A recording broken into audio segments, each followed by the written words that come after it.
WCNC Charlotte, this is Flashpoint. Thanks for joining us here on Flashpoint. I'm Ben Thompson. This week, a new city council takes office here in Charlotte. A swearing-in ceremony is on Tuesday. The new council will be a mix of some familiar faces and some new ones. Joining us today, Tariq Bokhari, who will be starting a new term, and Larkin Eggleston, who's departing council. These two gentlemen have come on quite frequently over the last 4 or 5 years, trying to be, I think, a bipartisan voice for city council, a Republican and a Democrat, sometimes bipartisan, sometimes not so bipartisan. Gentlemen, thanks for coming on. We appreciate it. Glad to be here. All right, Larkin, I'll begin with you. You're part of a council sworn in back in 2017, the sort of millennial council. You guys got lots of fanfare, lots of media coverage, even from some national outlets. Looking back, how do you think council has done in your time? I think we've gotten a lot accomplished in the last almost 5 years now because of these delays in our second term and then our last election. I don't think that it was necessarily influenced so much by our age. There were a couple of things we did early on, like trying to make local government more accessible to the community, things like live streaming our meetings. There are a couple of things like that I think you could point to and say those were maybe influenced by our age. But we really worked on the issues that folks around Charlotte and people of all ages and our older colleagues all saw as priorities, things like housing, things like the environment, accountability for our police, while also continuing to make sure we're prioritizing community safety. There's so many things that we've accomplished in the last 5 years. I'm certainly proud of the work we've done. We have often done it on a bipartisan basis, and we've done it across those age lines. So that was certainly the story when we came in, but I think we got to work pretty quickly on stuff that transcended our generation and got a lot done. Tariq, how about you? How do you feel about how the council has done over the last 2 terms? Yeah, I mean, Larkin and I have talked about this frequently, where it's really first and foremost a tale of 2 terms. The first 2 years was really, I like to think of it as peacetime. And, we got a bunch of stuff done, but at the same time, it was not as contentious as what the next 3 years of an extended term had in store for us. And I think that second term of 3 years that is a week away from ending right now, really both included aspects of things that were out of our control, national movements from the BLM protests to the pandemic and things of that nature. But they also have this kind of angle of self-inflicted wounds, where how we decided to kind of at some points throw the police under the bus and have our own wound there, or the UDO, which I'm sure we'll talk about. And again, how we made it more controversial than it needed to be. I just think that there was a lot of stuff we could have done much better that really made the last 3 years very, very painful. You mentioned the UDO. Let's go ahead and talk about that. After back and forth, City Council passed the UDO. It lays out sort of the groundwork for how the city is going to develop over the next several decades. Hundreds of pages long. Really, the biggest sticking point was allowing the duplexes and triplexes, even quadplexes, to be built in neighborhoods that were previously single family. Opponents say that it could hurt council's goal of getting more affordable housing and would cause more gentrification, drive up property taxes. The final vote 6-4 just recently. Moving forward, Tariq, what would you like to see happen? Yeah, so I mean, now that we've moved past that, I'd like this next term that'll be short to hopefully be a lot less contentious. On this front, we're past that now. I don't see any route where we're going to go change it.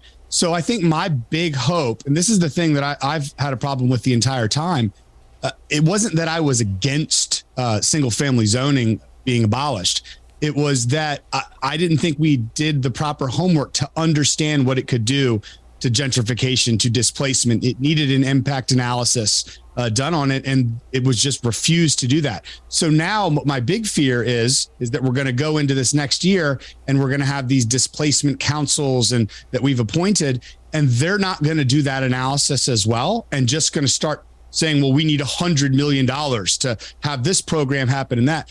And then we will have created a problem stacked on top of another problem of our own making. So my hope is we actually do that homework to understand what the implications are going to be. And we don't just start throwing money at a self-inflicted wound. Larkin, this UDO is one of your last big votes at the last city council meeting. How do you feel about its impact going forward? I think it's going to be positive overall. Obviously, it's not going to be perfect. I'll disagree with Tariq on a couple things, and I think we'll agree on one.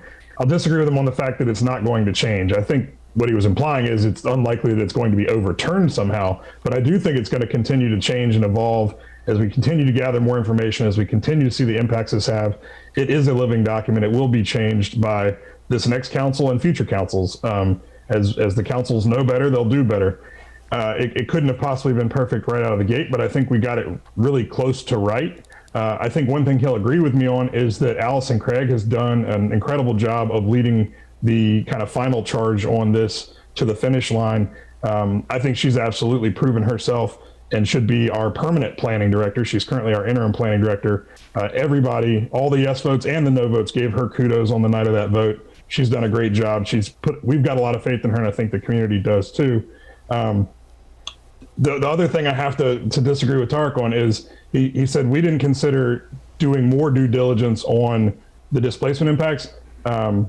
He refused to stop using the phrase abolishment of single family zoning. Charlotte has never had zoning categories that are exclusively single family, and this does not preclude the creation of single family housing. So that's a bit of a misnomer. We simply disagree on that, but the fact is, as you said, it's hundreds of pages long.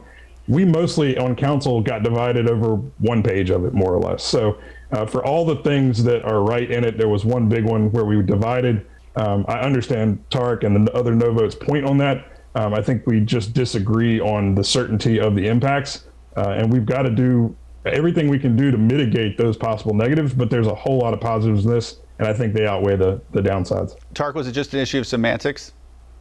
Yeah, no, Larkin either knows exactly what he's doing and he's falling into the trap that their side had, or he doesn't, and that's even more dangerous. But the point is, no one ever said abolish single family housing, right? They all they're trying to we all said, no, that's not what anyone's saying. Single family homes will still exist, but it is indeed the case, very black and white, that where today single family zoning protects single family homes in certain areas, that won't be the case going forward after this. So, I mean, it's exactly that. I don't know how to explain it otherwise.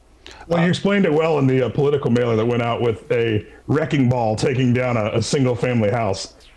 Exactly. That's exactly correct. You can't have this conversation without talking about affordable housing. It's all part of the same thing. According to the city, we need an additional 32,000 units of affordable housing to meet current need. That means more than about 55,000 Charlotteans don't currently have an affordable place to live. The city says they can't do it alone, and that nonprofits, businesses, and residents must all work together to address the need. Larkin, understanding this requires a holistic approach on things, and there's not any one magic bullet. For the next council, what would you like to see happen with affordable housing? It has been a holistic approach, and it has to be a 360 approach. We've seen the private sector step up. We've stepped up by increasing the affordable housing bond. I think Tariq has some good points that he frequently makes around how we can make housing more affordable for people by getting people into jobs that give them the opportunity for upward mobility. So it can't just be from the supply side, but it does partially have to be from the supply side. And I think that is where those of us who were yes votes on the UDO see this as an opportunity to create more housing, and simple laws of supply and demand will say that in the long run and in the aggregate will help us. Will there be some negative impacts in certain areas? Undoubtedly, but I think in aggregate it helps. We need more housing. We just don't have enough. But again, it can't just be building more housing. It has to be preserving the housing we have and increasing wages for people through upskilling and things like that so they can afford the housing that does exist. Tariq, going forward, affordable housing, what should the city be doing? Well, we've, in my opinion, probably done enough in the last 3 years of the UDO to put a big dent in it and hurt it. I just truly believe, based on everything we've seen, looking at Minneapolis, who's had the same ordinance in place, abolishing single family zoning for 4 years, they're seeing negative impacts towards affordability, while again, they're seeing that it doesn't create enough units to move the needle. So very concerning on that front. But it goes back to where I really think we need to be on. Affordable housing is a tool towards upward mobility and sustainability. It is not in itself a destination. And too often we treat it like, okay, we're going to solve affordable housing. No, you use affordable housing to achieve these outcomes. And that means, again, like Larkin said, and I've been saying this for a while, it needs to be a full wraparound approach, from everything from transportation to childcare to training, workforce training, to food and clothing. I mean, everything you can imagine necessary for someone, whether it's an upward mobility path and there's somewhere affordable for them to live, or it's the ability, with the mental health connectivity that leads towards these issues that we have, that we look at it holistically. We cannot do this in a silo. Coming up next, we talk transit. That's right after this.